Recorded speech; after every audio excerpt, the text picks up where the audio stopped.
He says that he doesn't deal with social, justice issues and things like that because it's too hard for him. I'm sorry. How is it too hard for you? You're a straight, white, well-off man. What issues are hitting you so hard that it's so hard to deal with? Let me know.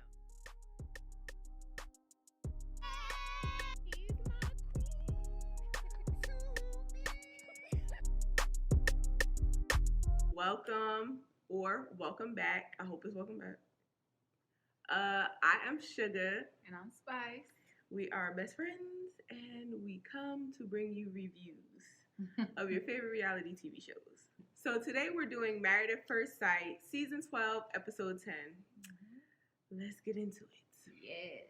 So we are going to start off with Vincent and Bri today. So we start off with Vincent and Bri meeting up with Dr. Viviana. And Vincent and Bri both say that they're very silly. It's like they're best friends. They're laughing it up. And Dr. Viviana's like, okay, but I heard some things. She's like, but on another note. Exactly. Like, oh, snap. Exactly. They go through the first incident that they had, which was when Vincent spilled champagne on the floor when they first got into the apartment. And Brianna mentioned, "That's so Vincent of you." So she breaks that down and she says, "Oh yeah, when I mentioned that's so Vinny of you, I was saying that that's so cute of you." But here's my thing though. If that was the case, then why did he feel such a shift in your energy? And why did you then feel like you didn't even want to talk about the conversation anymore by the end of the night? When he specifically asked you, what does that so Vinny mean? Exactly. You didn't even have an answer for him. You literally had no answer. No answer now, whatsoever. All of a sudden, when you're in front of the therapist, it means he's so cute. And then the therapist says, "Oh yeah, next time, Vincent, just ask questions and figure out what it means to get a better understanding." And it's like, yo, he literally asked her. I don't know why Vincent didn't tell the therapist, like, yeah, definitely did that, but she didn't say crap, so I had nothing to work with here. Yeah, you know what? I think he does like to avoid conversations. He definitely does. He just didn't really want to bring it up. But my whole thing is, you are going to continually run into the same problem unless you resolve it early on. Gotta knock it out the first time. So he goes to say after that he doesn't want her to think that he's so sensitive. He's not no 7-year-old kid that she has to censor herself around. And he just wants her to feel relaxed, just being herself around him, which, is interesting. I don't know if they had a conversation about her thinking that he was sensitive, but apparently he knows like how he's coming off because he called it. Like, you don't want her to think that he's sensitive. So then from that point, they bring up the salsa lesson. Now this part is where like Bri did not do anything wrong. Like with the Vinny thing and they both had little parts where they could have worked it out, right. Did better. Bri did nothing wrong with this salsa dance class. It was all in Vincent's head. All 100% fault to Vincent. He did a good thing. He took the lead when she brought up the salsa. He said, I'm gonna take this one. And he said that he has been self-conscious actually about his weight. His shirt was really tight. He didn't like that salsa was not his preferred choice of dance, and he didn't want to stumble around and mess up steps in front of her, and he kind of got in his head a little bit, and that's why he got frustrated. I like that he was honest about that. I also like and appreciate that he apologized about ruining the whole night, because he literally did. And from that point she goes to say, you don't have to pretend. You don't have to be so cool, be so perfect. It's not necessary. Like, I like you the way you are, and I enjoy you the way you are. And they kind of like get a little breakthrough there. So I like that. All right. So then we go into the next scene, and they're blindfolded, and somehow his finger is in her nose, and they're laughing about it, and they're being super, super cute and like silly. Playing game, asking each other questions. Exactly. So I liked it. Then they're doing like a truth or dare type of thing, and then she has to eat cheese with whipped cream, and I'm like, what is going on? No, thank you. No, no, and no. And then at the end, they kind of end off the scene with them like just kissing it up, kissing with whipped cream, having a good time laughing, and this is what I like to see. This is the Bri and Vincent that I love to see and that I know and love. So now we will go into Virginia and Erik.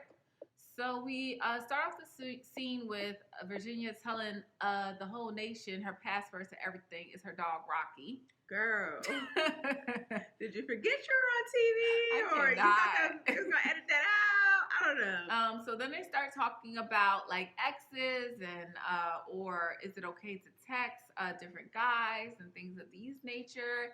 And Erik just puts up a serious defense when it comes to those kinds of topics. Yeah, he's very no nonsense. Apparently, Virginia's still friends with some of her exes, and he's just like, that's not going to be a thing. That ain't going to fly. So he said he's okay with her texting the 2 guy friends that he knows about, but nobody else. And she's like, okay, well, what if I'm friends with them on Instagram? What if I'm liking pics? He's like, well, first of all, you shouldn't be friends with them on Instagram, so you shouldn't be able to like no pics. So it just goes down this like very negative route. Whereas I'm up in the air about it. I feel as though, you can be friends with exes, but there still has to be some boundaries put in place. Like liking a picture is not the end of the world.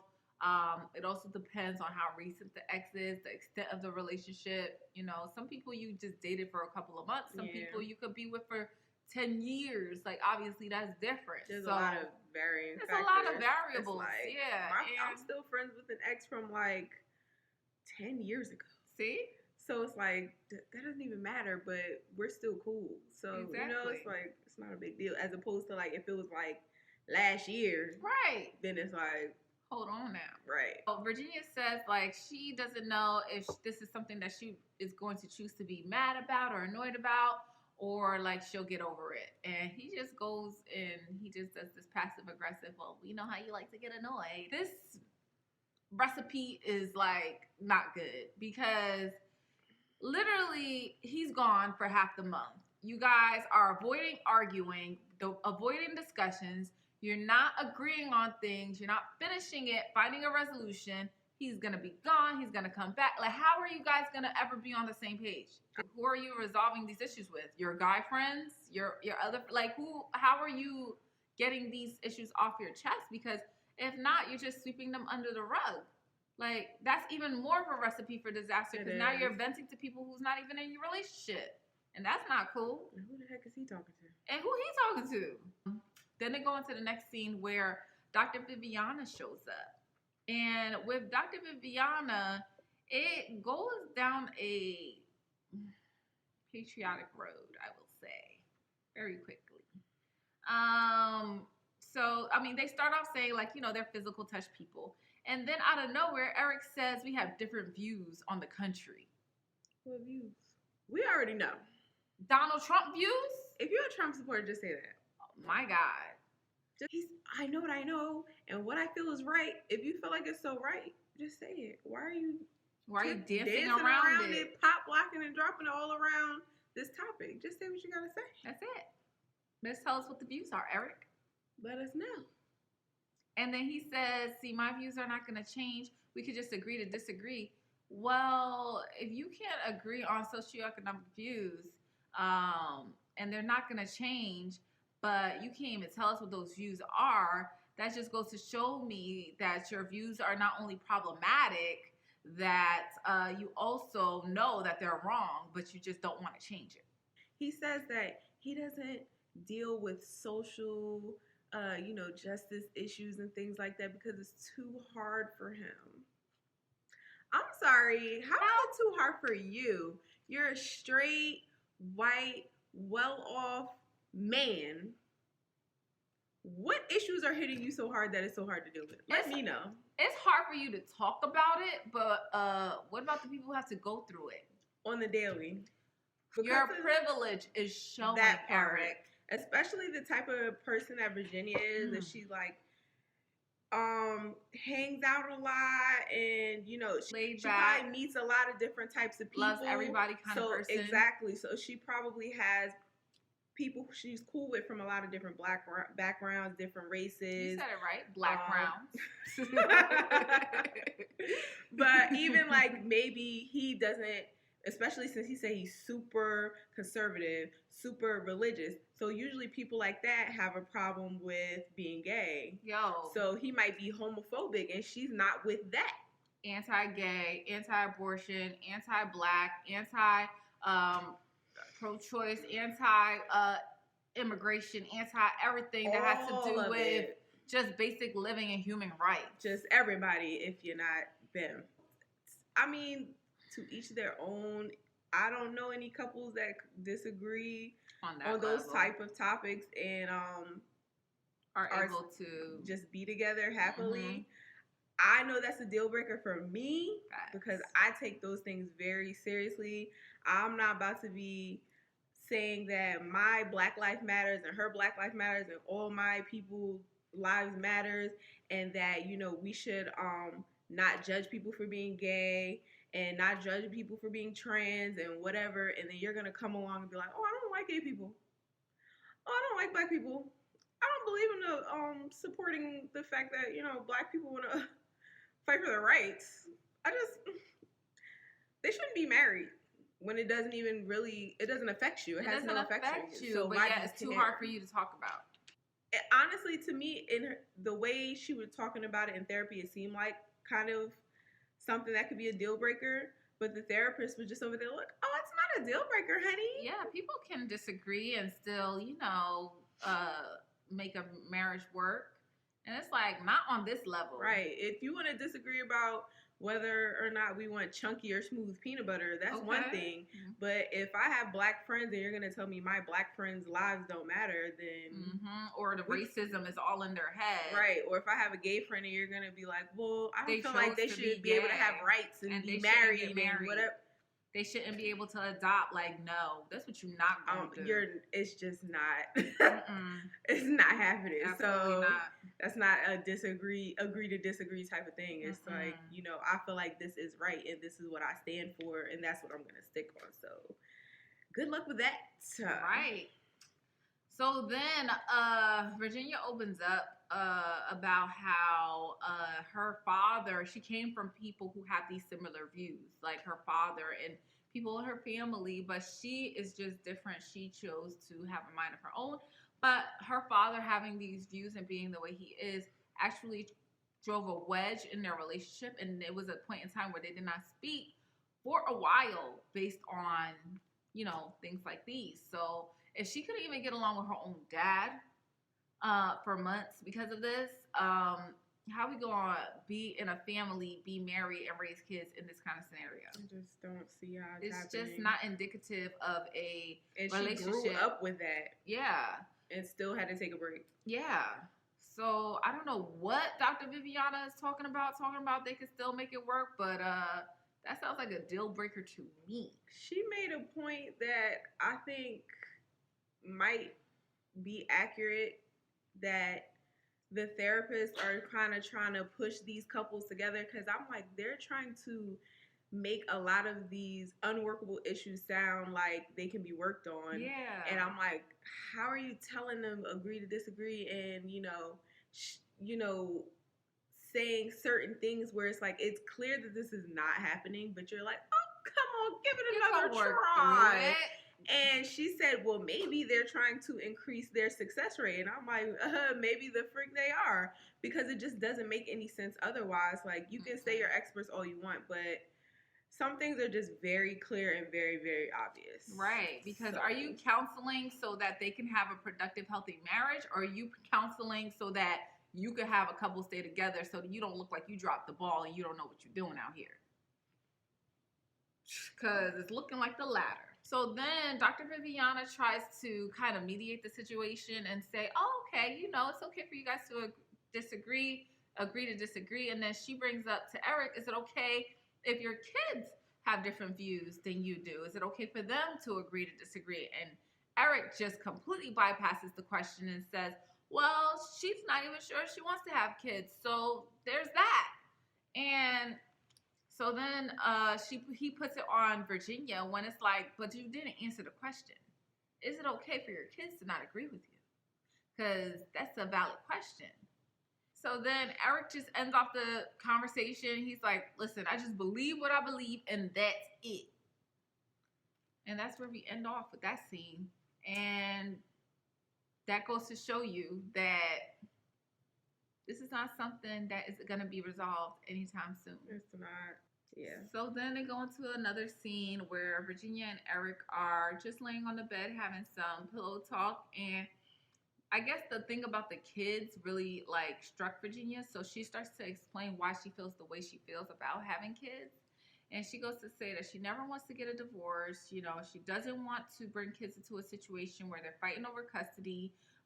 They're fighting over, child support or anything like that. So that's why she's so, not in a rush to just hurry up and have kids. She was greatly affected by her having to deal with her parents' divorce. So she just says, I would never want to put a child through what I had to go through. Exactly. Understandable. I understand too, but it doesn't seem like Erik understands much because he said, I'm approaching 40, so we need to pop these kids out now. I don't have the same timeline as you. But then a couple episodes ago, you were so happy that she was so young. And now you're approaching 40 and y'all don't got the same timeline. Now you want to put a rush on it. See, that's not fair. Like, it's not okay to get what you get what you want, and then when it's time for her to ask for something that she wants, there's no wiggle room there. No, that's a non-negotiable. Yeah, I'm not feeling Erik. Me neither. So then they go into their last scene where they have like a dessert spread on the bed, and they're like they're just expressing their thoughts. And Virginia just says that, she doesn't want to fizzle out.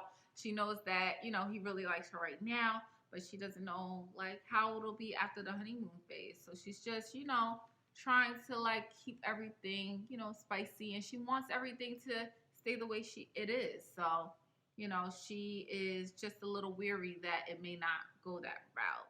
So now we switch over to Hailey and Jacob, and they are going back and forth, asking questions, pulling them out of a jar. And the question is, how do we make our sex life better? And of course, Jacob says, when it exists.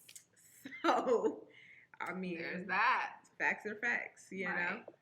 So then they go to meet up with Dr. Viviana.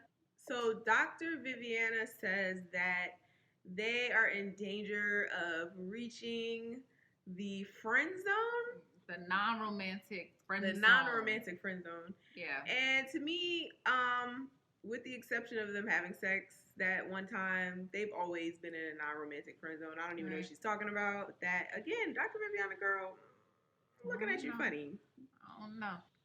Hailey opens up and she starts talking about how they argue a lot, like, every couple of days, it's the arguments. Jacob opens up about the one time that they did have sex. And Hailey says that time that they did have sex, it was just because she did it as her duty as a wife. Oh my God. Stop lying. Like, what are you talking about? Please.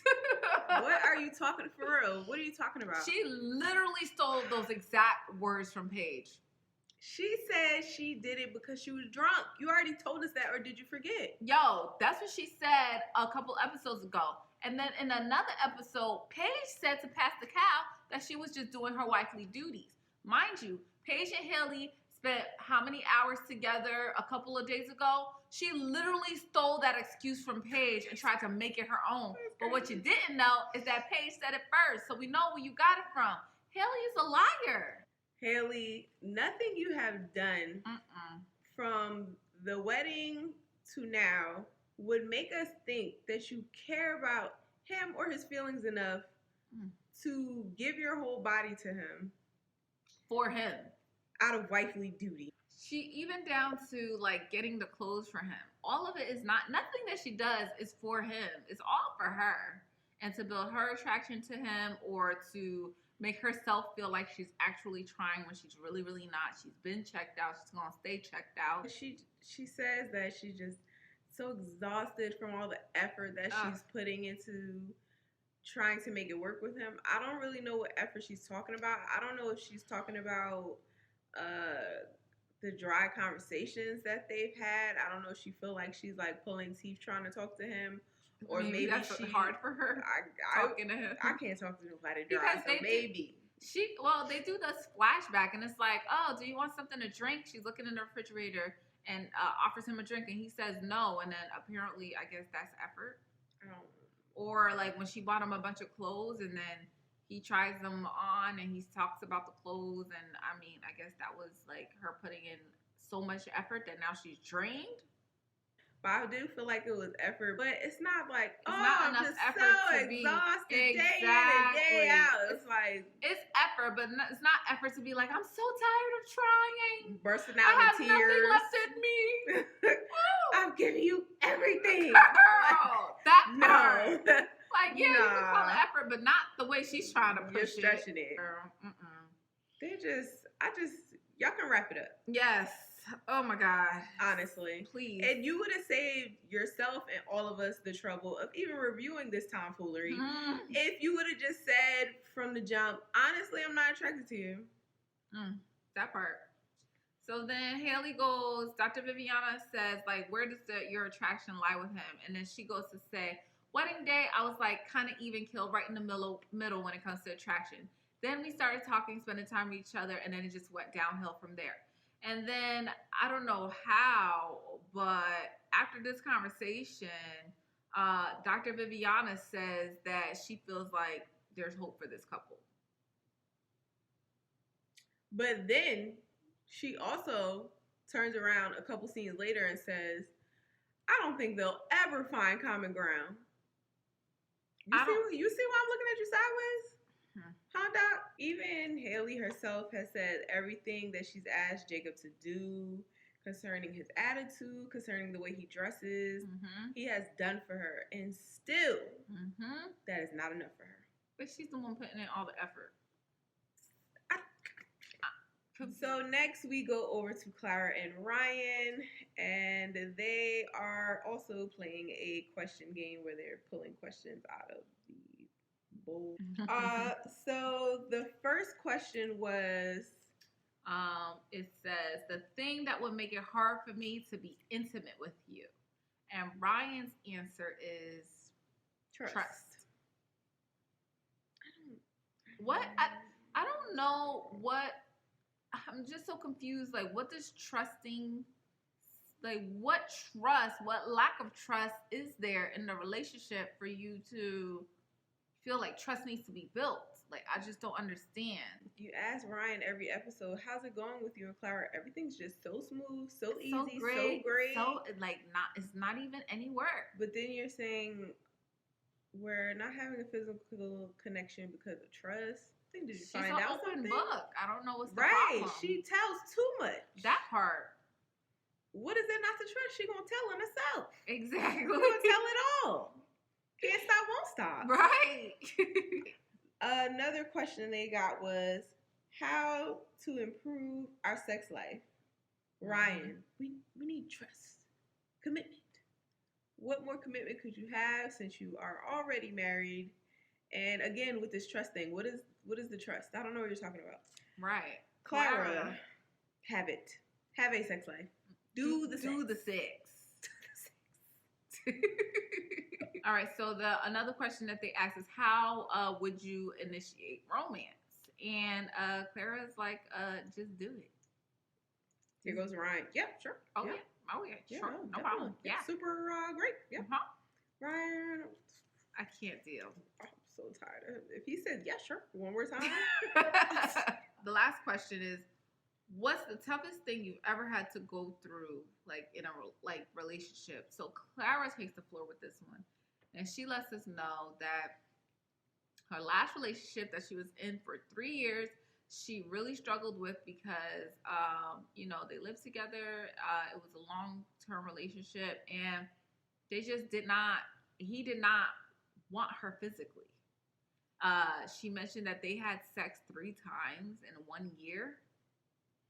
And so the way Ryan is acting with withholding sex and almost like using it as like a chess piece, like like it's very I guess it's very triggering, I would say, for her. A trigger for her. It's a trigger for her because she's been through a situation where she did not feel desire sexually, and now she can't make heads or tails of if you want her or if you just really don't want to have sex because you really just want to wait. She doesn't know.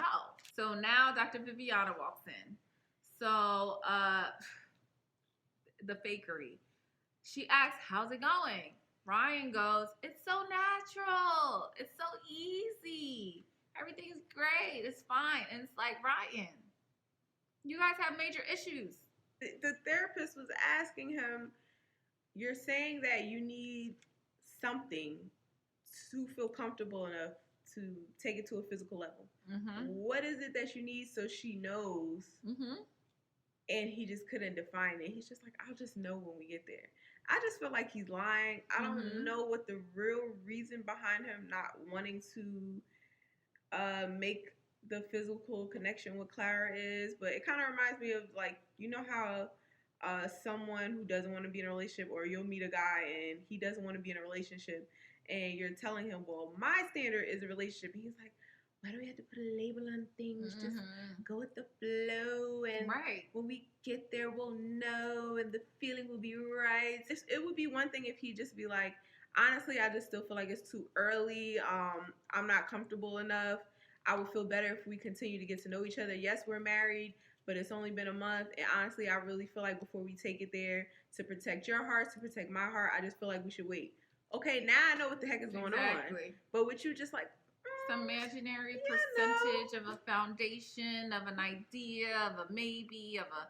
What are you talking about? We still don't know. Clara says that she needs a physical relationship in her marriage or in a relationship. Like, she can't just not be physical.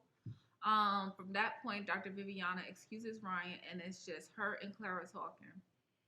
Clara goes into detail and says, like, yo, I don't understand what the hell he's talking about. He's talking about he don't want to be physical. He don't want to have sex, but we have been having different kinds of sex. We have been different kinds of physical, and it is the same thing. He wants to blame it on, I don't know, his conservativeness, his, religion or whatever. Well, sex is sex is sex. So even though we may not have an actual intercourse, we're still doing different forms of sex. So you comfortable with me woo woo woo sucking D, but you don't want to woo woo woo. Right. Because now Dr. Viviana's saying he might be a virgin.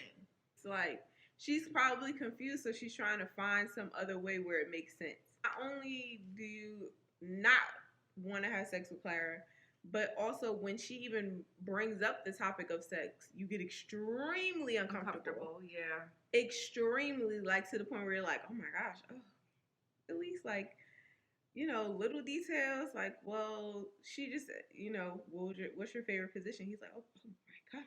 That's aggressive. Dear God.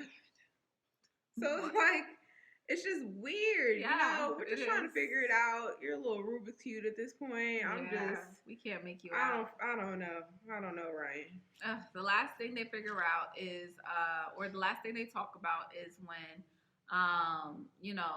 they talk about how sex is emotional for Ryan, and he needs to be emotionally invested to have sex. And Clara says that she doesn't see sex as being emotional at all. If anything, she doesn't feel sex means anything. And she says that she's never really had an emotion tied to sex, which is interesting to me because it makes me wonder if something happened to her to make her feel like that, or even like what her experience was when she lost her virginity, because that's the time when people, consider it like the most sacred to have sex. So it's like, if you just never ever had an emotion tied to sex and it was just like always just like nothing to you, I'm just wondering why you feel that way. Right. Because to me, that is not the majority consensus when it comes to sex. She doesn't connect it with love. She doesn't connect it with anything. With any emotion. It's just something that you do, kind of like take a bath every day, you have sex. Grocery shopping. Yeah, you eat food, you have sex. Like, it's just one of those things that you do, a part of living, when sex is a lot more than that. Which also, so as you know, we like to try to keep the videos at least under 30 minutes, so you know it's more enjoyable for you guys. So you're gonna head over to part 2 to see Chris and Paige edition of this episode. Thank you guys for watching. Please continue to like, comment, and subscribe, and also follow us on Twitter and Instagram at Suga and Spice 88, and we will see you guys in the next video. Bye. Good morning. Good energy. Today we gonna spread Good energy. Today we gonna share Good energy. I go to work. Today gonna be a great day. Good Wake energy. up, thank God, drink water, meditate. Good First energy. 5 minutes will dictate your whole day. All about that positivity and raising up your frequency. Good If you energy. negative, you will get removed immediately. Good Say energy. eat clean, alkaline, nourishing. Good What you energy. put